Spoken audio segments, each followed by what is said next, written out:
When are you going to get the message? Termites like you need to get out. Faye? Did you mean to send this message to me? Yeah, I did. Don't think I sent you this as a mistake. You're a termite. You're not welcome. I don't know what brought this on, but isn't that a bit too mean? I thought you accepted me into the family. I didn't know that you felt that way about me. I wouldn't have married Mark if I knew you didn't approve of me. Well, now you know. Will you get out then? I might, but first I want to know why. Was it something I said or did that you didn't like? You should know already, but I guess you need me to spell it out for you. Fine, I will. You were just fired, right? Do you know how bad that makes you look and makes us look by association? I don't need an unemployed daughter-in-law that lazes around and does nothing. Please, Faye, let me explain. I wasn't fired. I quit. And I didn't just up and quit my job without a plan. I quit so that I could become independent. I'm going to start my own business. Oh, don't lie to me. It's not going to do you any good. You're just embarrassing yourself even further. Why won't you believe me? What do I have to do to prove it to you? Nothing, because I've been on to you from the start. You quit your job while Mark is working overseas, and you plan to just mooch off him for the rest of your life. My poor boy has no idea what he got himself into. Well, I'm not going to let that happen. Not on my watch. I never planned to depend on Mark. At the same time, I'm not going to refuse his help. We're married, and it isn't wrong for him to help me. Just like I would help him if he was in the same position as me. See? You admit it. You're going to leech off of him. You're just a pest that needs to be terminated. You better move out of the house right now before I come and throw you out myself. Please stop talking like that. If you want me to stop, then you better find some work pronto. You better bring money into the family again if you don't want me thrown out by the end of the week. I am. I'm getting ready to launch my own design firm. There's that lie again. You're just going to keep using that excuse until God knows when. You haven't even left your room in what seems like weeks. What could you possibly be doing in there? I bet you're just shopping. We talked about this before. As long as I have a computer and internet, I can work anywhere I want. So what? You think that makes you better than everyone else? That's not a proper job, it's shady. There is nothing shady about it. I've been working at a company and going into the office up until a while ago, but my plan was always to work from home. It's going to be better this way. I don't care if it's better or the internet or whatever. Working from home means no set schedule, and that's very unstable. You might as well be unemployed. Freelancing isn't a proper job either. But I'm not freelancing. I'm just setting up my own schedule, but there's nothing particularly unstable about my business model. Fine.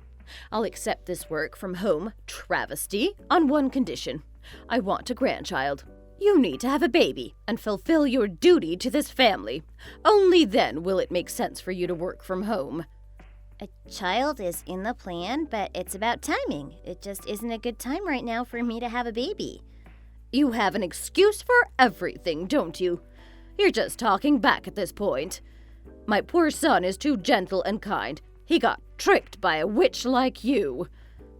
That's not a nice thing to say, Faye. I didn't trick anyone. Oh, be quiet. Don't act all righteous. If you're not going to listen to what I say, then we don't need you in this family. Go away!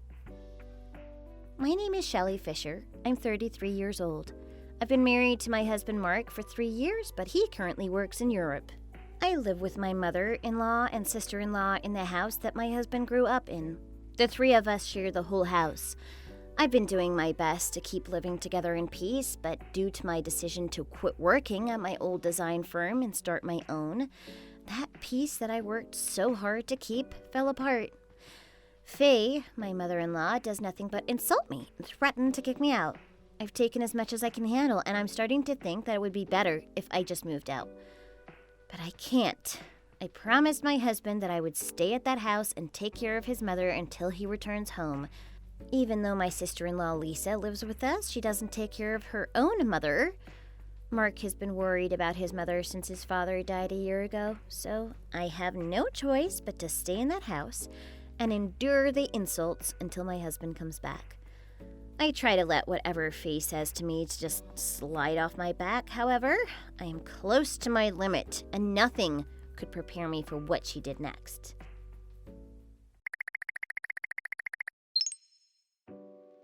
Hi, Shelley. How's your vacation? Hope you're enjoying it even though you don't deserve it. Only a good-for-nothing layabout takes a vacation when they don't even work. But do you know what? I am very happy today because I'm finally rid of you.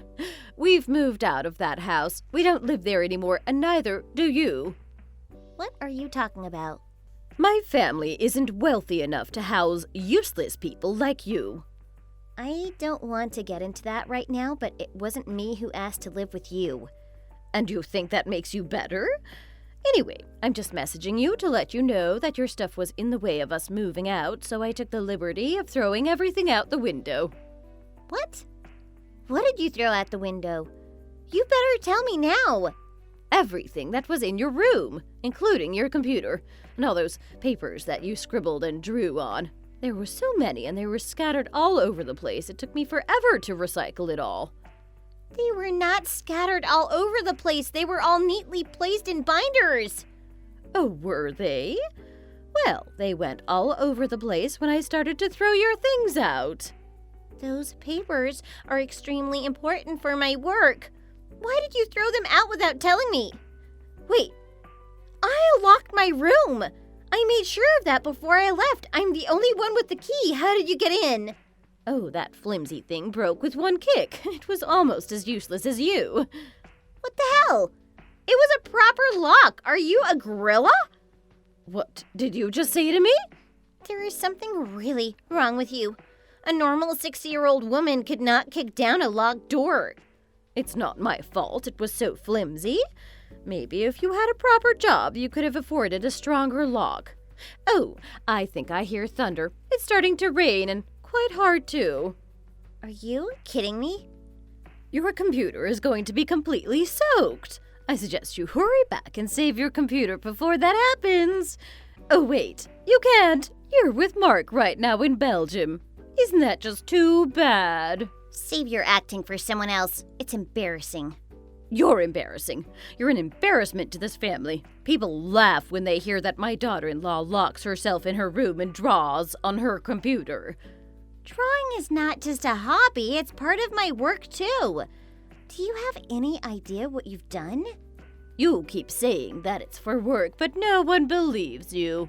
But why? Why won't you just accept what I say?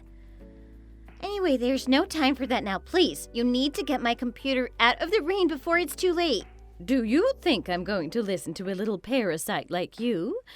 If you want to save your computer, you have to come get it yourself. That's the only way. The only reason I'm asking you is because I can't get it myself. That computer has the project that I'm working on right now. I need it. It's very, very important. I haven't been paid for that project yet. Please save my computer. It's the only thing I'll ever ask of you. Oops, my phone is running out of batteries. I don't think I got your last message. I have to go now. Enjoy the rest of your vacation. Bye. Wait, please don't go yet. Faye, nothing else matters. Please get my computer out of the rain.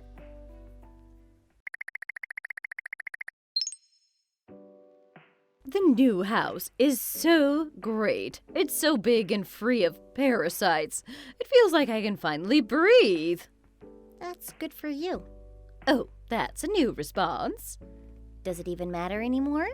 You're right, it doesn't. Do you want to live with us? Well, you can't, so don't even dream about it. I just clean the place. I don't want it to be infested again. I don't ever want to live with you again. I'm glad to be rid of you. How dare you talk to your elders like that? Even though I don't like it, I'm still your mother-in-law. You need to learn to show some respect. I don't think I need to respect the person that keeps calling me a pest and treats me horribly. You're just disrespectful. I see that no one has ever taught you manners. Well, I've had enough of you. I'm cutting you off. You're useless and good for nothing. That's more than fine with me. When will that begin? Look at you, acting tough. Don't you know what this means? Of course I do, and I can't wait. This is the best news I've heard in years. Are you being serious? If I go through with this, you'll never see or talk to me again. I'm never going to help you no matter how hard you beg. Yep, I'm 100% completely fine with that. Actually, I think hell will need to freeze over first before I ask you for help. I'm surprised that you've even offered it. If you beg for forgiveness right now, I'll let this slide. You'll also need to get a job, a real job that I approve of. I have no reason to ask you for forgiveness. I didn't do anything wrong. I already have a job, and I don't need you to approve what I do, so I'm going to give that a hard pass. Fine, have it your way, but I'm not even going to give you a single cent. You've never given me money for anything, so I'm pretty sure I won't need your money in the future either. Besides, I have enough money, more than I need actually. Oh, how you lie. You're probably just living off your savings right now. You'll come begging when that dries up. I have used a lot of money for work, but I haven't even touched my savings yet. The last time I checked, I have a net worth of about $3 million. $3 million? Dollars? How on earth did you get that much money? Did you win the lottery or something? Did someone die? Why didn't you mention winning the lottery? You shouldn't keep that kind of information to yourself. No, I didn't win the lottery. I don't even play. I've never bought a ticket in my life. You said you have $3 million. How else could you get that much? There are other ways to earn money than the lottery. Quit beating around the bush. How did you get that money? Wait, I think I know. You embezzled it from your old company. You probably didn't quit like you said you did. You were fired because they caught you. What? You're delusional. It finally makes sense. That's why you left so suddenly. I didn't embezzle money from my company. We parted on very good terms. You can pretend all you want. I've uncovered the truth. My son married a criminal. How shameful. Could you please listen to me for once? I didn't do anything wrong. It took me years, but I saved that money. There is no way a woman in her 30s can save up $3 million. You're nothing but a liar. If you would give me a chance, I can explain how I saved up so much. I can't trust anything that you say. You're a criminal. You can't convince me otherwise. You better hand over your savings as an apology to me. I'm going to need it when they charge me for being an accessory to your crimes. Oh my God, I had a criminal living under my roof. Now, you owe me that money. You're being ridiculous, Faye. I'm a designer. I earned that money by working. I've worked on contracts from different countries around the world. I've worked with famous and popular brands as well. Now who's being ridiculous? There's no way that's true. I've worked for Charles Salon and Kathleen Brighton. I've seen you use Kathleen Brighton's tote bags. I designed them. What? You designed them? I have. Obviously not everything, but I worked with her and her team for a few seasons.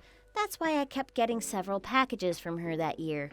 They were all samples of the designs I did for her. Those were samples? I thought you were shopping with Mark's credit card. No, I told you they were for work. Of course, at first, it was just a little side project since I was still with my old firm. A friend of mine from design school introduced me to Kathleen. She really liked my stuff and asked me to do a few more. That gave me confidence, and it was then that I realized that I could make it on my own. She liked your work that much that she kept asking you to come back? Yes, she did. And with each season, she gave me more and more money. The contracts kept getting bigger. That's how I was able to save up so much. That plus some careful investing. So, you were really working all this time? Those scribbles of yours had value? Yes, that's what I've been trying to tell you this whole time. You never listened. You refused to hear what I said. My very own daughter-in-law helps design bags that are sold all over the world. I tried to tell you that before. I told you that my designs are well known. I thought you were just joking. I thought you were just trying to get me off your back. This changes everything. You need to come back and live with me again. Do you think you can talk to your friend Kathleen and get me a discount? Oh, or even a free bag. Tell her I think the new collection is looking great, and the clutch would look great in my hands. You've certainly started to sing a very different tune. You were talking about cutting me off not even 10 minutes ago. Oh, never mind that. That's all in the past now. I think it'll be easier if we live together. This new house is really something. Why don't you come give it a look? No, I'm good. I see. Well, in that case, why don't Lisa and I move back into the old house with you? Half my stuff is still in boxes anyway, so it'll be nice and easy to move again. Don't bother. That house is gone. What do you mean? I mean, the house is gone. After you two moved out, Mark told me that I could do whatever I wanted with that house. And so what? You demolished it? That's right. You had no right. That's our family house. When Mark took over the payments for it, the deed got changed to his name, so technically, it was his house to do with as he pleased. But I put years in that house. I made it into a home. I raised my children there. And now it's gone. Not a trace of it left. But why? Why not just sell it like a normal person? The house was so old, we couldn't get much money for it, so Mark and I decided that it would be better if we just demolished it. Still, you didn't have to demolish it. Plus, he thought you might stop threatening to kick me out of the house if it didn't exist anymore. But I'm his mother. How could he do that to me? Yep, you are his mom, and I'm very sure he's very grateful to you for everything you've done for him, but you took things too far. You called me a termite and a pest and constantly berated me about my work. You threw my stuff out the window and almost cost me a project. How could you treat another person like that, let alone your daughter-in-law? Mark kept apologizing to me about your behavior. Why would he apologize for my behavior? He should be on my side. He tried to stay neutral as long as he could. He even made excuses for you at first, but then he got tired of defending you. You're the one who turned him against you. This isn't going anywhere.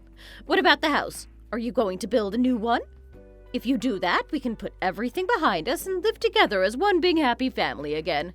No, we're not going to do that. Even if we were planning on building a new house, I don't ever want to live with you again. Why not? Just think about it. Why would I want to live with someone that hurls insults at me all day long? Or a person that threw my things out the window? If you were in my shoes, would you want to live with a person that does that to you? Well, that wasn't my fault. Oh? Then tell me, whose fault was it? Did a gremlin tell you to do that to me? No. It's your fault that you weren't a good daughter-in-law. You should have treated me better and listened to everything I said. You didn't show me enough respect. You keep throwing the word respect around. Do you even know what it means? I do. To respect someone is to admire them and do as they say. Okay, but have you done anything that I can admire? You raised a good son, and he is a great husband to me. That I can respect you for. See, you answered your own question, and yet you've never shown me any respect. I wasn't finished.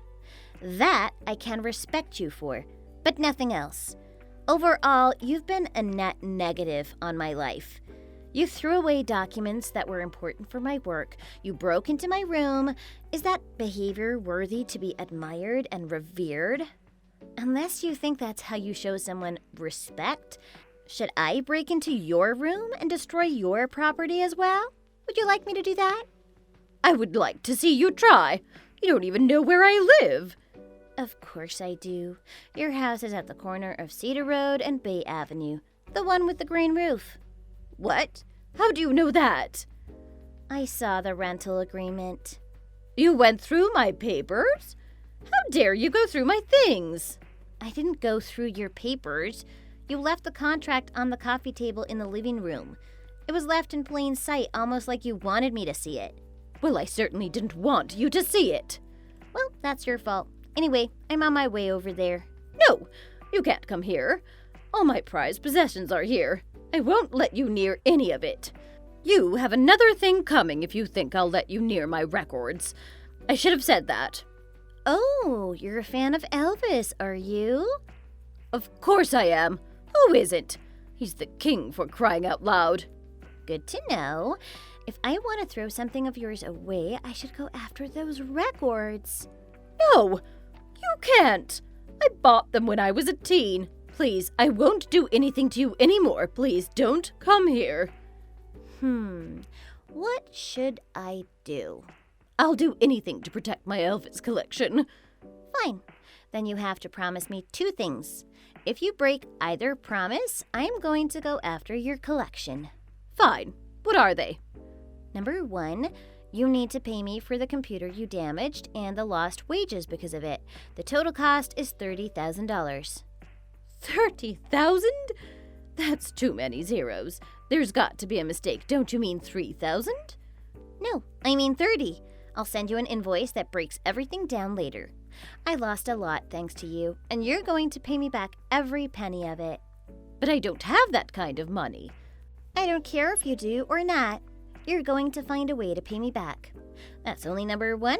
Number 2 is a signed statement that you will never come near me or Mark again. That includes contact of any kind. What? I can't talk to Mark ever again? Yes, that is what Mark and I want. Wait a second. Mark is my only son. You can't keep him away from me. I'm his mother. It's cruel to keep a child away from his parent. If you behave yourself, we might be able to put up with you for the holidays. But we don't want to interact with you outside of those days. That's not fair. Well, life isn't fair. What are you going to do? Are you going to accept those terms or not? You don't have to accept them, but that would put your collection in danger. It's up to you. Fine, I get it. I accept your terms. I'll pay that money, and I won't talk to you or Mark again. Just please don't do anything to my Elvis collection. I'm glad that we were able to agree to something. I'll finally be able to live my life peacefully and have a better environment for my child. Child? What child? Are you saying you're pregnant, Shelley? Now that you've agreed, I'm going to block your number and your account on all platforms. Goodbye. Wait, you didn't answer my question. Are you pregnant now? Did you have the baby already? Is it a boy or a girl? I have a grandchild. Shelley? Don't leave me hanging. Answer me. I was pregnant at the time, just like Faye thought. I found out a week before I had my last talk with her, and I wasn't feeling well and went to the doctors. The doctor told me that I was about 2 months pregnant, which of course matched up with when I visited my husband in Belgium. I wasn't planning on telling Faye, but I accidentally let it slip out. But Mark and I had already firmly decided to block Faye and cut off all unnecessary contact with her. We don't plan to tell her anything else about the baby. A lawyer is working on my behalf to get my money from her. My sister-in-law was silent during this entire ordeal. I still don't know what she thinks about everything or how much she was involved, but I stopped thinking about her. I finally feel free, and I can finally live my life in peace. I can look after myself without having to worry about my crazy mother-in-law. I'm still going to work as much as I can before the baby comes, but I am excited for the future. Thanks for watching. Please hit the like button and subscribe for more videos.